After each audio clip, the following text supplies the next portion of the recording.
Yes, what's up Pilipinas? Panibagong araw, panibagong vlog tayo. Siyempre, kung napadaan na kayo sa channel ko or gusto nyo naman siyempre, huwag nyo kalimutang hit yung like, share, and siyempre, subscribe na rin kayo para update kayo sa lahat ng vlogs and kalokohan na ating gagawin. So, for today's vlog, pahinga muna tayo sa baybay. Ayun yung baybay. Ayan.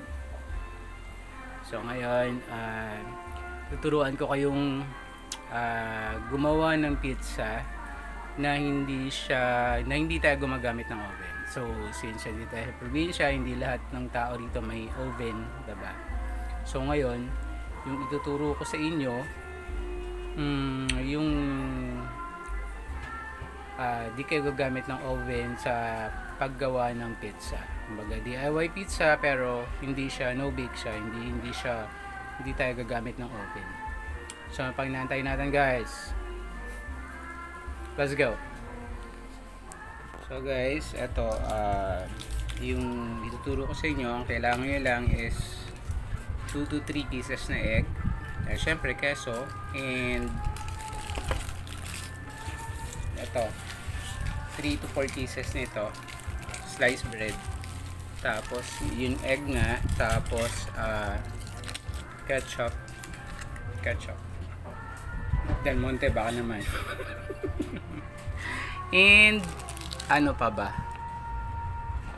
Syempre ilalagay nyo ham or hotdog, tawag dito, onions. Yan, masarap yung pizza pag may onions eh. So yun lang. So ang gagawin natin una, wait lang, hiwa-hiwain natin yung siguro yung tinapay to yung isang slice, siguro mga 6 pieces, gagawin natin 6 pieces. Slice natin siya ng square, tapos sunod natin yung egg, halo lang natin siya, then ilalagay natin siya sa non-stick pan para kumbaga mabuo yung parang pinaka dough. Kasi 'di ba bibili ka pa or gagawa ka pa ng dough, syempre mahal ng dough. Kaya ito na lang yung, sorry sa background, yun na lang yung tinapay na sliced bread para hindi na tayo gumamit ng dough. So okay, let's start. Ito yung sliced bread. So anong gagamitin ko kasi maliit eh. So ayan, ihiwain mo siya. So siguro mga ayan. Ito.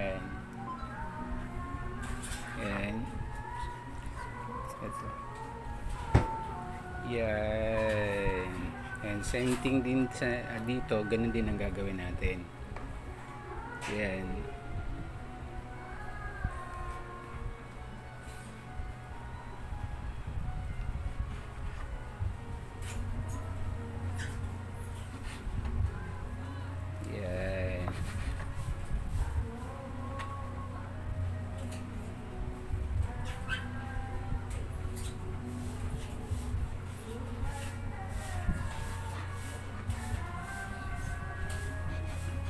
Yan. Yan. Tapos after nyan guys, dalawang egg, ibibit natin siya.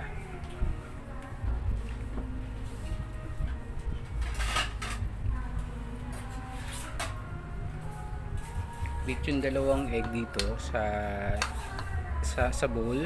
And sorry, sige lang.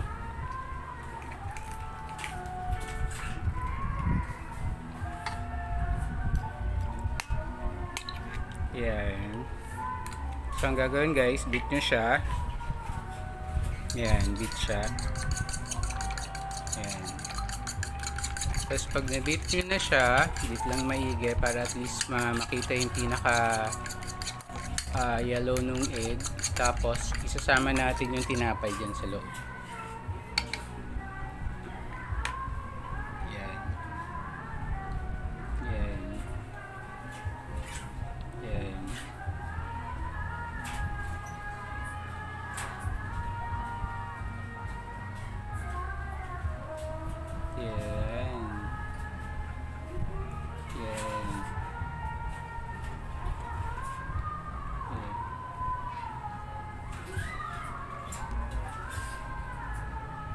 Okay, so i-ano nyo lang siya para ano siya ng egg.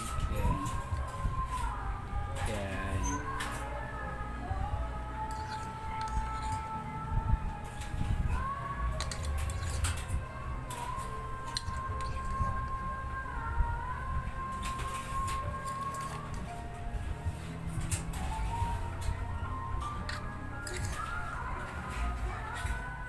Guys, ito natin siya lalagay. Wala kaming non-stick pan. So, ito na lang sa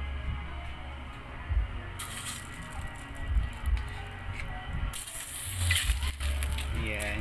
So, ayan. Lagyan natin siya. Kalat siya. Kalat nyo lang siya.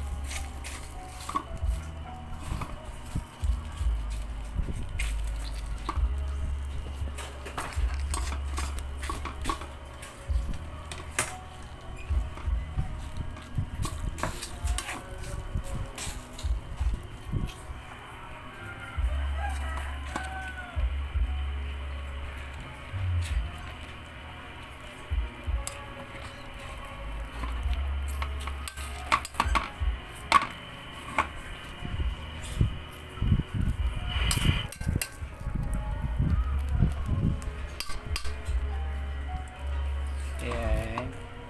Tapos, tatakpan natin siya ng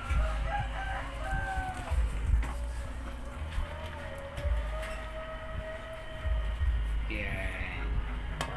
Tatakpan. Yes, yan. Antayin lang natin siya mamuo. Pag namuo na yung parang pinaka-dough, yung mga, which is yung mga sliced bread, saka natin siya lalagyan ng ketchup natin. So yan, antayin lang natin siya guys ha. Guys, ito, so ito na yung ano natin, yung pinaka-dough. Kalat nyo lang yan.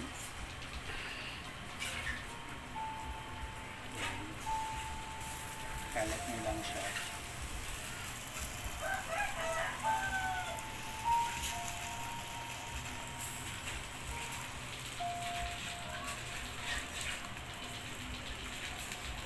So yan yung pinakita ko sa inyo kanina, ketchup. So ilalagay nyo lang siya. Then after nito, ilagay nyo lang yung kung ano yung gusto nyo ilagay. So yan na siya.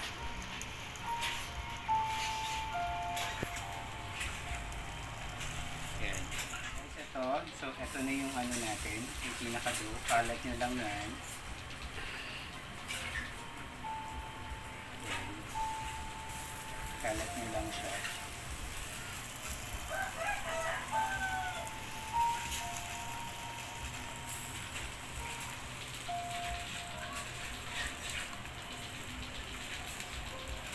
Ayan yung pinakita ko sa inyo kanina, ketchup. So ilalagay nyo lang siya. Then after nito, ilagay nyo lang yung kung ano yung gusto nyo ilagay. So ayan na siya.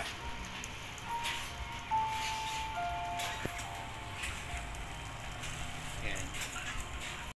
Ayan na guys. So ayan na. Luto na yung ating no oven pizza. So ayan na siya. Hindi lang masyadong ano kasi nasa top yung ano, ginawa ko na lang syempre ginawa ko na lang ito ng ano para at least maluto yung ibabaw. Ayan, so patitikman natin siya ngayon sa mga bata. So ayan na siya. Sige na, iwain mo na.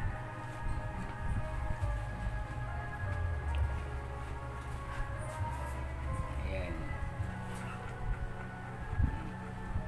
Tapos may hot sauce tayo dun.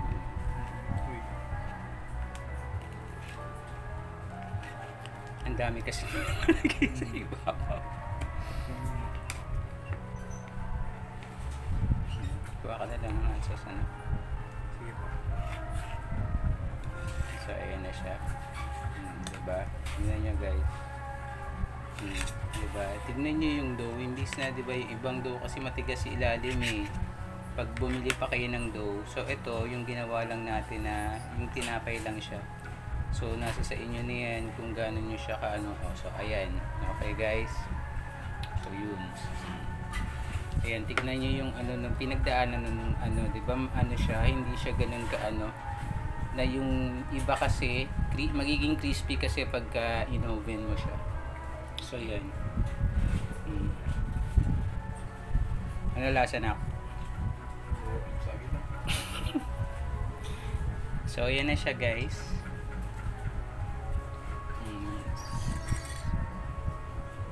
Diba? Hindi niya na kailangan ng oven. Ano lang, non-stick lang na pan. And yun na. Yung ginawa ko kanina. So, yun na siya. Ganun lang ang gagawin nyo. Top.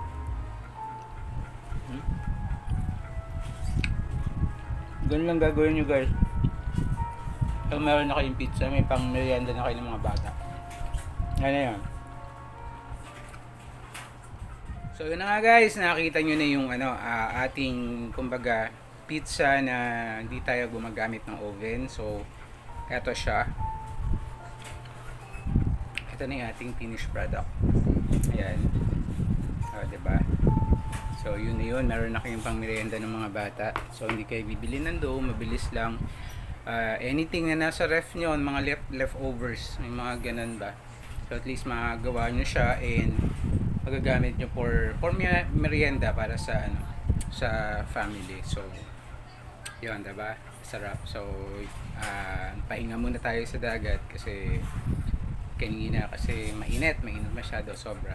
Pero ano na yung dagat, maganda na siya kasi malayo na yung dagat. So yun muna. So kaya gusto kong i-share sa inyo kasi kahit nasa probinsya tayo, di ba?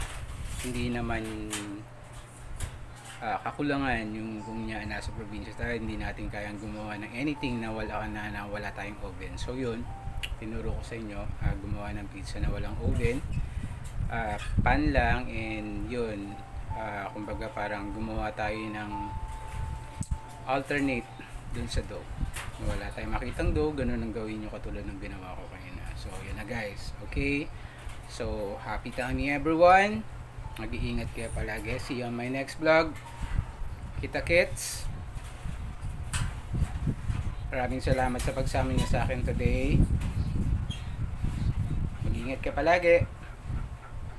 God bless.